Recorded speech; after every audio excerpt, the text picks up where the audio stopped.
Hello and welcome back to Zone MK for another video. Here I have my first ever GoPro. This is GoPro Hero 10 Black. And why did I get one? Let's get into it.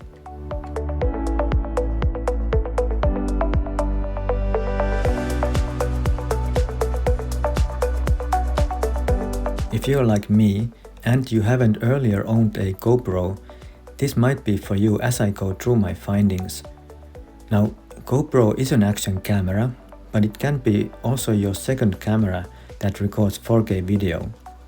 And that's the main reason why I got one. This can record 5K resolution as well, but for me 4K is what I need it for. And it was said to be much faster than previous version. No lagging that was reported in Hero 9. I'm still recording all my 4K YouTube videos just using my iPhone, but often comes need for another camera, but it also need to be able to record 4K at 60 frames per second. So there's one cheaper option than buying another iPhone or DSLR camera, and that's GoPro. And latest version Hero 10 is roughly 450 euros or dollars. You can get Hero 9 little cheaper and it can also do 4K at 60 frames per second, but I opted for latest one. With GoPro Hero 10 and Hero 9, you get 1.4-inch front screen that is very handy when setting up camera and during recording. On the back there's 2.7-inch touchscreen display. And when I've tested it, it works well and there's not any lagging and response is good. Using camera is pretty simple. There's a power button on the side that you press and hold to turn it on and off. And you can tap it to cycle different modes, including video, photo and time-lapse. And in the top, there's the record button. Just one tap and it's recording video or taking a photo, depending on the mode you're in. And one nice feature on record button is that if the GoPro has turned off completely, you'll just need to press the record button and it wakes up and starts recording immediately. And when you press it again to stop, it then goes back to sleep, so there's no need to power it on and wait and press record. Quick way to record so you won't miss anything. And if you like this video so far, please drop a like as it really helps me out. In the bottom of the camera, there's folding fingers which are designed to mount your GoPro to different accessories that you might have.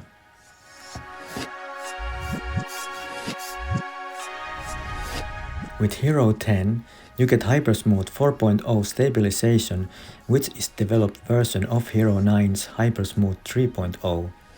Now, this stabilization seems to work very well. It works even better than iPhone's own stabilization.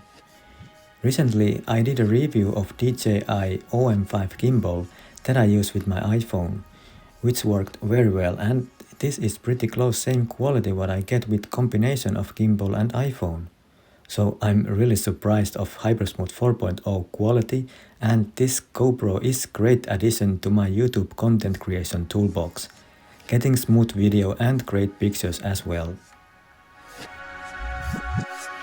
Now, there are different modes you can select for your video. GoPro 10 can record 5K at 60 frames per second in 16:9 ratio, and there are plenty of options to choose. For me, I'm using same 4K resolution as I do with my iPhone, and set it to 60 frames per second. Then next what to pay attention is lenses. There is a wide view called Super View that is giving you wide field of view, but also has that fisheye effect, and I don't want that. And with next one is wide, also same issue. Then there's linear, which eliminates fisheye effect, which is good. And then next linear plus horizontal leveling, also without fisheye effect, and that helps keeping horizon nice and flat. So this will be my selection to get good cinematic look recordings. And there's also narrow. And one tip is that you can set your front screen to show actual screen instead of default option, full screen. So it will show you what the recording will look like. And photo quality is really good too. GoPro 10 has 23 megapixel sensor and you'll find 4 output options from the menu: Super Photo, HDR, Standard and RAW. And what I've noticed, pictures are surprisingly good. One great feature with the GoPro is ability to control it via the GoPro Quik app on your phone. This allows you to view live feed from your camera and also start recording and stop it. And it allows you to transfer recorded material to your phone instead of taking it separately from the memory card. Plus, it's very handy to change settings from the app instead of using touchscreen of GoPro. One nice feature with GoPro is that it has voice commands. You can just say start recording and stop recording, or when taking photos or time-lapse.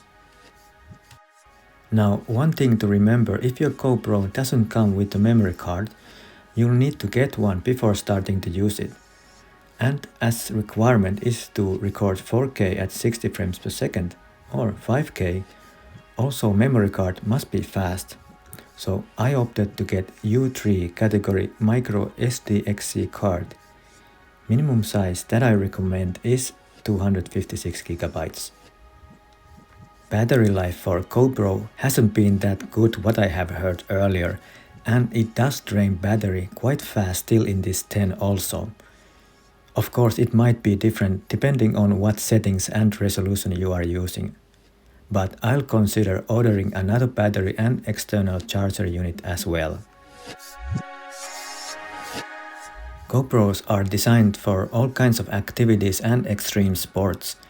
They're waterproof of up to 10 meters and can handle some rough conditions.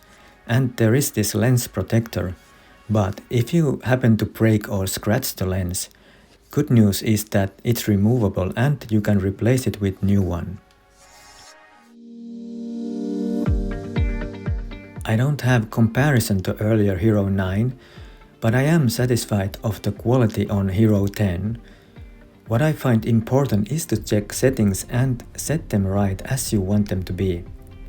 That is what might require some time at first, but after that, I feel that GoPro Hero 10 is really solid improvement to my YouTube creation tools and can be used in many ways as an extra camera. Do you have GoPro 10? Or are you planning to have one? Or some other? Write down below your comments. Super interested to read all. And don't forget to subscribe to see more episodes and drop a like. It really helps with YouTube algorithms. That's it for this episode. Thank you for watching and we'll see you in the next one. Bye bye.